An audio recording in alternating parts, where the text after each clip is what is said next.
You are going to have a hard week. Not because anything is necessarily wrong, just because every week has at least one hard moment in it. A bad meeting, a long line, a message that sat unanswered too long, the ordinary friction of being a person with responsibilities and a phone that won't stop buzzing. And somewhere in your house, completely unaware of any of that, is a creature who has already decided, fully, irreversibly, with zero conditions attached, that you are the best thing that has ever happened to him. He doesn't know about your deadline. He doesn't know your coworker was rude. He doesn't know you're tired in the specific bone-deep way that doesn't show up on your face but sits behind your eyes all day. He just knows you walked in the room, and that to him is the whole event, the headline, the thing worth getting up for. If you love dogs, actually love them, not just find them cute in videos, what you're about to watch is going to sit with you for the rest of this week. Not because it's sad, because it's true, and most people have never had it explained to them quite like this.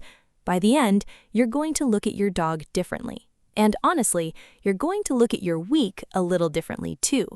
Number 1, he doesn't know what a bad day is, he just knows you're in it. Your dog cannot understand a bad day the way you experience one. He doesn't know about deadlines or difficult conversations or the specific exhaustion of pretending you're fine in a meeting that ran 40 minutes too long. What he understands is you, your posture, your breathing, the weight of how you sit down, the particular quiet that shows up in your voice when something's wrong. And without any instruction, without you saying a single word, he adjusts. He gets closer, he gets quieter, he becomes in that moment exactly what you need, without anyone telling him what that was. Think about that for a second. You have a creature in your home whose understanding of an entire bad day boils down to one piece of information. You're not okay, and whose entire response to that information is, then I will be right here. That's not nothing. That's one of the most reliable forms of comfort that exists anywhere in your life. Number 2, he has never once compared you to anyone. Here's something that's easy to miss because it's so completely outside how humans operate. Your dog has never, not once, wondered if you're doing enough. He's never compared your career to someone else's. He's never measured your body, your bank account, your house, your choices against some external standard and found you lacking. He has exactly one metric, and you have already permanently scored at the absolute top of it. Are you here? That's the whole rubric. Not your job title, not what you look like today, not whether you answered every text or finished everything on your list, just presence. And on the days you're present, even exhausted, even distracted, even not at your best, you pass completely. In a world that is constantly, exhaustingly measuring you against something, he isn't. He never has been, he never will be. Number 3. The tail wag is real, more real than almost any human greeting you'll get this week. Think about the last few times someone greeted you. A coworker's polite nod, hey, how's it going, that didn't actually want an answer. The slightly performed enthusiasm of someone who's being friendly because that's the professionally appropriate setting. Now, think about your dog's greeting. There is no performance available to him. His entire body is reading a script he didn't write and can't fake. Full body wag, vocalizations he doesn't make for anyone else. A kind of unfiltered joy that adult humans have almost entirely trained themselves out of expressing. You will not get a greeting like that from most humans in your life this week, possibly not from any of them. And that's not a criticism of the humans, it's just an honest comparison. Your dog offers something at the door every single time that most adult relationships have quietly stopped offering each other. If this is hitting you the way I think it is right now, that's exactly what this channel exists for. We don't just give you training tips and behavior breakdowns, we help you actually see the relationship you already have, the one that's probably sitting near you right now. Subscribe right now, turn on notifications, and come back every week, because we're not done yet, and the next part might be the one that stays with you the longest. Number 4. He is quietly aware of how little time he has, and he spends all of it on you. This is the part that's harder to sit with, and it's also the part that matters most. Your dog's life is short relative to yours. 10, 12, 14 years if you're fortunate, a span that from his side represents the entirety of his existence, every single day he will ever get. And he has chosen, with the limited and precious time he has, to spend the overwhelming majority of it orbiting you.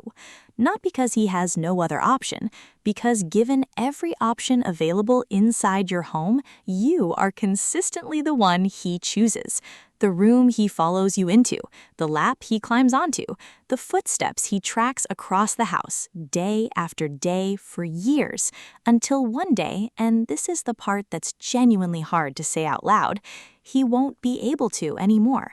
He's not thinking about his own mortality the way you might, but he is, in every observable, measurable way, spending his finite time exactly where he wants to be, with you.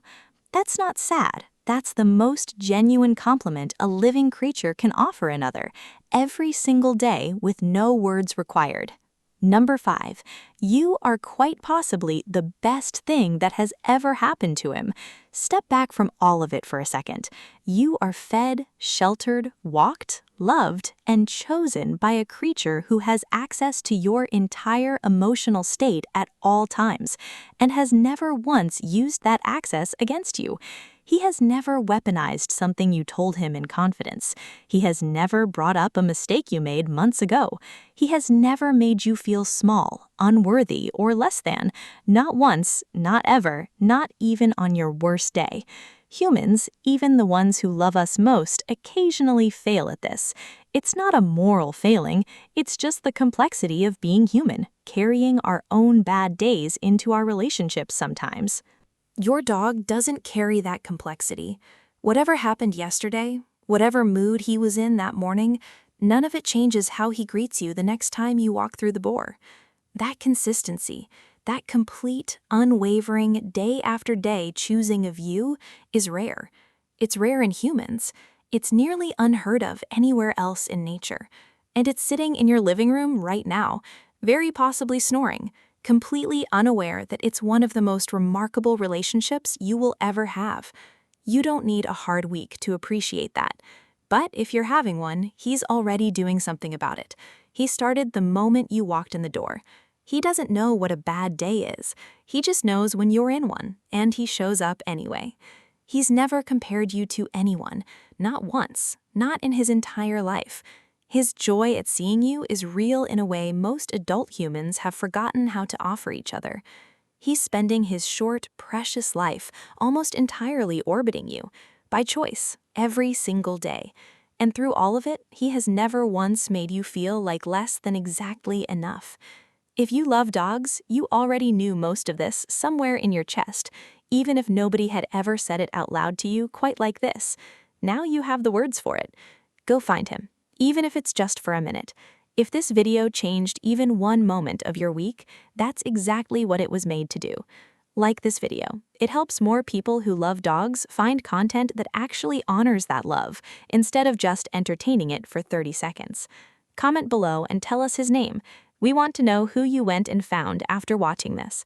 And subscribe if you haven't already, because this channel exists for exactly this, showing you every single week just how remarkable the relationship sitting quietly in your living room actually is. He's already had a good week. He had one the moment you walked through the door. Subscribe. We'll see you next week.